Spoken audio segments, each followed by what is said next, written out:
Bamba lamb Sénégal gii ku ci amul staff billaahi loo gudd rëy demal toogi Sénégal laay waxal nag ak diaspora bi lamb Sénégal gii ku ci amul ay kang fóode yu xam adduna xam nocci xam rocci billaahi sa lamb du dem fii ñu toll nii laa lay wax nag. am na loolu ci ginnaaw. lamb jee bëri lamb bëri pexe barki sëñ Tuubaa Mbàkke lamb bi pexe kese la di nga gudd rëy ñëw ba ci biir lamb doo xam lu la daan. li ma seetlu ci benn solo ci lamb bopp waaw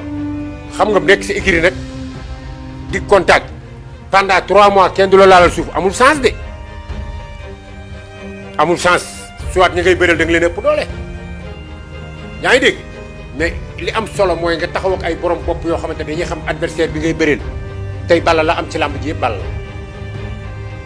sérieusement parlé la am ca lamb ji yëpp man nag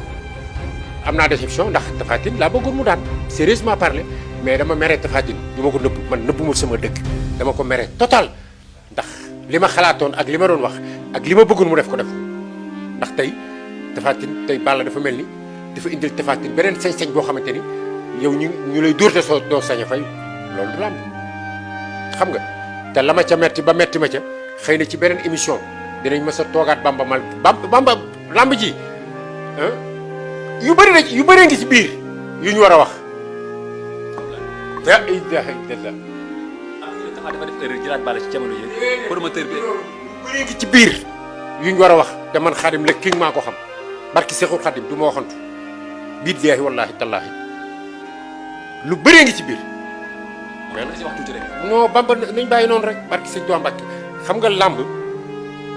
ànd ak nit suuxlu mbër ànd ak moom a ca gën muy bëre daan ngay ree nañ waxante dëgg mais lépp solo ci nit mooy boo koy jàppale gis nga làmb ji yëpp laay wax bëri yëpp ku ci amul entourage bu baax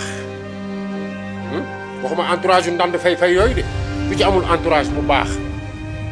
te làmb ji di nga ci déggaat ay coow yeneen buñ demee fii ak ci ay fan di nga ci déggaat ay coow yu garaaw ci biir waaw man Xaadim maa la ko